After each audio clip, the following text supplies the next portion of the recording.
अस्सलाम वालेकुम नाजरीन। आज का ये वीडियो इसमें मुफ्ती सलमान अजहरी साहब आपको बताएंगे कि ख्वाजा गरीब नवाज़ कैसे हिंदुस्तान आए।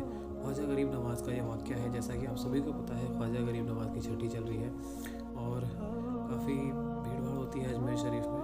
तो ख्वाजा गरीब नवाज़ से रिलेटेड बहुत सारी जानकारियाँ हैं जो कि आपको इस वीडियो में दी जाएगी।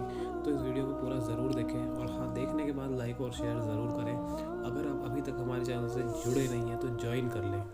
ज्वाइन अमाउंट बहुत सस्ता है, इसलिए आप आसानी से ज्वाइन कर सकते हैं। तो चलिए हम देखना शुरू करते हैं वीडियो और जानते हैं ख्वाजा गरीब नवाज़ के। ये है कि जो पैदा होते ही दुनिया में अल्लाह अकबर की आवाज सुन करके आया हो, जिसका मतलब ही होता है अल्लाह सबसे बड़ा है।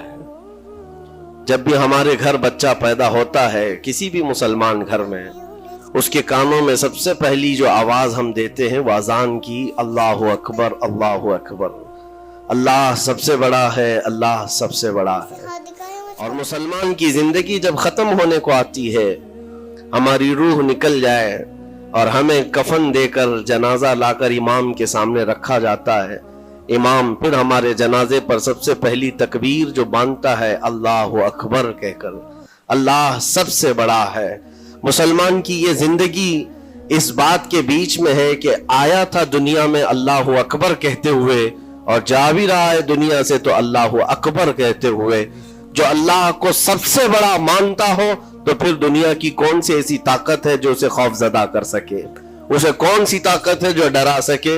लेकिन बहुत सारे ऐसे हैं कि गफलत में आकर के वो किसी और को बड़ा समझ लेते हैं, कभी हालात को बड़ा समझते हैं, कभी तख्त और ताज को बड़ा समझ लेते हैं, कभी ताकत और कुव्वत को, फौज को, निजाम को, इनका रौब अपने सीने पर डाल करके जीने लग जाते हैं। जबकि अल्लाह ताला फरमाता फला तख्शौहुम वख्शौनी, उनसे मत डरो, मुझसे डरो। अल्लाह का खौफ जिसके दिल में आ गया, अल्लाह उसको हर खौफ से आजाद करता है, हर खौफ से आजाद करता है। हम हिंदुस्तान के जुमला मुसलमान जितने भी हैं, एक मर्द कलंदर, मर्द दुर्वेश, सईदी सरकार मोइनुद्दीन हसन चिश्ती गरीब नवाज के इस हिंद में रहते हैं। जाहिर सी बात है कि उनकी सीरत हम सब के लिए एक बहुत बड़ा मिसाल राह है, बहुत बड़ा नमूना अमल है। आपको पता है गरीब नवाज को हिंदल वली कहा जाता है। वजह यह है कि वली का हिंदुस्तान है, ये नहीं है कि हिंदुस्तान का वली, बल्कि ये पूरा हिंद ही वली का है। दरबार गरीब नवाज से हिंदुस्तान को जोड़ा गया है, सुल्तानुल हिंद भी कहा गया, सुल्तानुल औलिया भी कहा गया। लेकिन जानते हैं उनके आने का रास्ता इतना पेचीदा था। वो सन 583 की बात थी, 583 हिजरी चल रही थी, जब आप हरम काबा से निकलकर मदीने तैयबा जा रहे थे। उस वक्त आपकी उम्र तकरीबन 45 साल के आसपास की थी। निहायत ही इबादत गुजार, तकवा शिआर, 20 साल अपने पीर और मुर्शिद की खिदमत करके वो हरम काबा में पहुंचे थे। 20 साल के बाद जब मस्जिद नबवी में गए तो अजीब सी कैफियत थी। सलाम किया रसूल पाक सल्लल्लाहु अलैहि वसल्लम के दरबार में, तो जवाब कब्र अनवर से आया, वालेकुम या मुइनुद्दीन शेखुल बर्र वल बहर, ऐ मोइनुद्दीन तुझ पर मेरी सलामती हो, अल्लाह की सलामती हो, जो खुशकियों का भी और तरियों का भी तुझे इमाम बनाया गया है। और आवाज ये नबी करीम सल्लल्लाहु ताला अलैहि वसल्लम के दरबार से सुनने वाली आवाज थी।